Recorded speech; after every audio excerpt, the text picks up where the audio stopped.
नमस्कार विद्यार्थी मित्रांनो, पुन्हा एकदा तुमचं नवीन व्हिडिओमध्ये खूप खूप स्वागत आहे। आजच्या या व्हिडिओमध्ये आपण इयत्ता 8वी भूगोल पृथ्वीचे अंतरंग पाठ दुसरा या पाठाचा संपूर्ण स्वाध्याय समजून घेणार आहोत। चला तर मग सुरुवात करूया। प्रश्न पहिला आहे बघा, अचूक पर्यायामधील चौकटीतील बरोबर अशी खूण करायची आहे। आपल्याला प्रश्न दिलेले आहे आणि त्या प्रश्नाचे अचूक अशी उत्तर आपल्याला शोधायची आहे आणि त्याच्यासमोर बरोबरची खूण करायची आहे। चला, पहिला प्रश्न आहे बघा, भूकवचाचे हे दोन थर आहेत।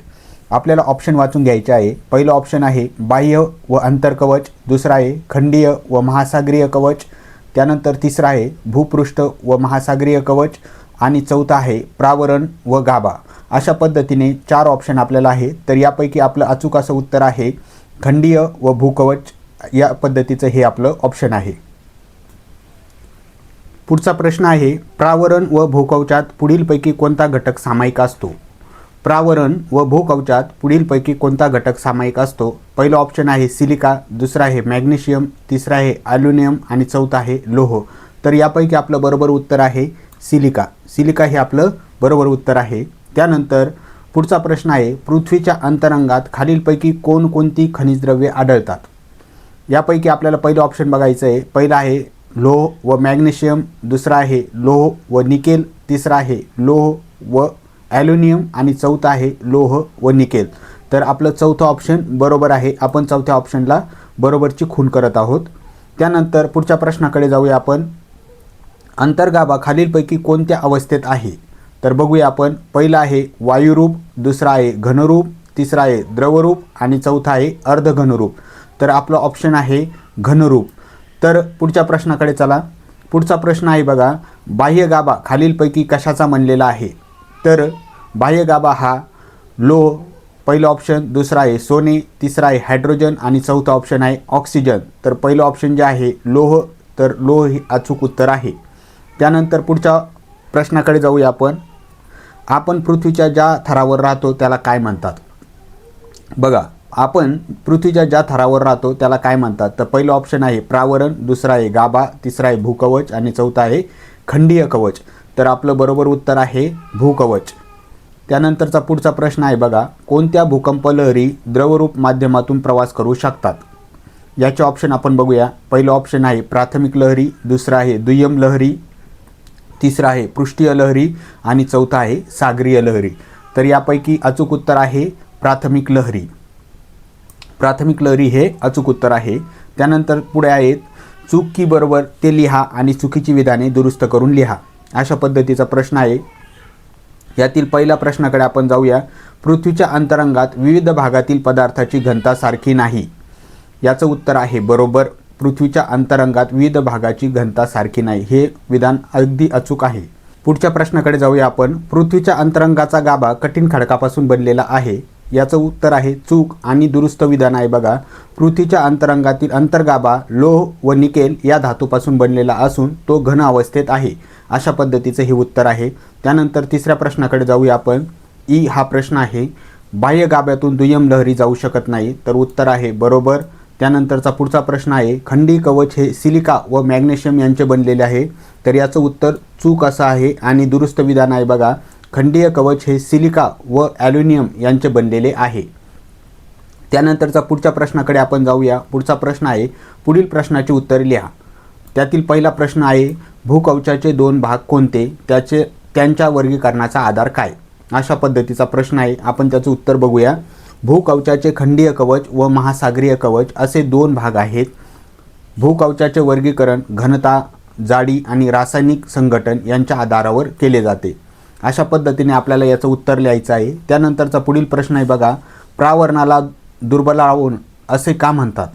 तर आपण याचं उत्तर बघूया। प्रावरणाच्या वरच्या खडकातील अंशतः वितळलेल्या व प्रवाही अवस्थेत असल्यामुळे हा भाग दुर्बल असतो, म्हणून प्रावरणाच्या या भागाला दुर्बलावरण असे म्हणतात। अशा पद्धतीने याचं उत्तर आपल्याला लिहिता येणार आहे। त्यानंतरचा पुढचा प्रश्न आहे बघा, पृथ्वीचे चुंबकावरण हा परिवलनाचा परिणाम आहे, हे स्पष्ट करा। बघा, पृथ्वी परिवलन करते, त्याचा चुंबकावरण हा परिवलनाचा परिणाम आहे, हे आपल्याला स्पष्ट करायचे।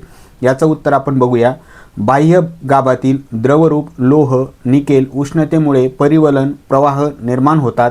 पृथ्वीच्या परिभ्रमणामुळे या प्रवाहामध्ये विद्युत प्रवाह निर्माण होतात, त्यामुळे पृथ्वीभोवती चुंबकीय क्षेत्र तयार होते। या चुंबकीय क्षेत्राला पृथ्वीचे चुंबक आवरण असे म्हणतात।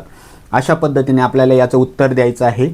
त्यानंतरचा पुढचा प्रश्न आहे बघा, आपल्याला सूचक आकृत्या काढून नावे द्यायचे। एकदम सुबक अशा आकृत्या काढायच्या आणि त्यांना नावे द्यायचे। पहिला प्रश्न आहे बघा यामधील पृथ्वीचे अंतरंग। आपल्याला पृथ्वीचे अंतरंग असणारी एक आकृती काढायची आहे आणि तिला नावं द्यायचे।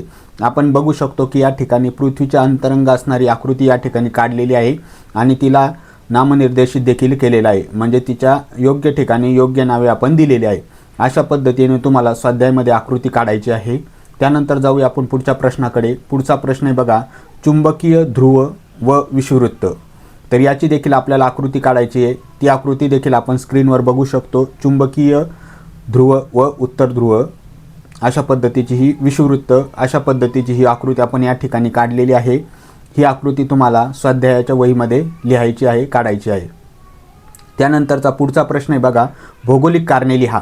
पृथ्वीच्या अंतरंगात फरक आढळतो। बघा, पृथ्वीच्या अंतरंगात फरक आढळतो, तर का आढळतो? पृथ्वीच्या अंतरंगात खोलीनुसार तापमान, दाब, घनता आणि रासायनिक संघटन बदलत जाते, त्यामुळे पृथ्वीच्या अंतरंगात फरक आढळतो। अशा पद्धतीचे हे उत्तर आहे। त्यानंतर पुढच्या प्रश्नाकडे जाऊया आपण। पुढचा प्रश्न आहे, मूलद्रव्याची घनता अंतरंगामधील त्याचे स्थान व यांचा सहसंबंध आहे। तर बघा याचं उत्तर आहे, जास्त घनतेची मूलद्रव्ये पृथ्वीच्या केंद्राजवळ तर कमी घनतेची मूलद्रव्ये पृथ्वीच्या बाह्य भागात आढळतात, त्यामुळे मूलद्रव्याची घनता आणि अंतरंगातील त्यांचे स्थान यांचा सहसंबंध आहे। त्यानंतरचा पुढील प्रश्न आहे बघा, भूपृष्ठापेक्षा सागरपृष्ठावरील अंतरंगाच्या थराची जाडी कमी आढळते। तर याचं उत्तर आहे बघा, महासागरीय कवच हे खंडीय कवचापेक्षा कमी जाडीचे असल्यामुळे सागरपृष्ठावरील अंतरंगाच्या थरांची जाडी कमी आढळते। अशा पद्धतीने आपल्याला याचं उत्तर लिहायचं आहे। त्यानंतरचा पुढचा प्रश्न आहे बघा, चुंबक आवरणामुळे पृथ्वीचे संरक्षण होते। तर याचं उत्तर आपल्याला लिहिता येईल, पृथ्वीचे चुंबक आवरण सूर्यापासून येणारे हानिकारक आवेशित कण व सौरवारे पृथ्वीवर येण्यापासून अडवते, त्यामुळे पृथ्वीवरील सजीवाचे संरक्षण होते। अशा पद्धतीने आपल्याला ह्या संपूर्ण स्वाध्यायाची उत्तरे लिहिता येणार आहे। विद्यार्थी मित्रांनो, जर तुम्हाला कोणत्या विषयामध्ये अडचण असेल, समस्या असेल तर तुम्ही आम्हाला कमेंट करून सांगू शकता।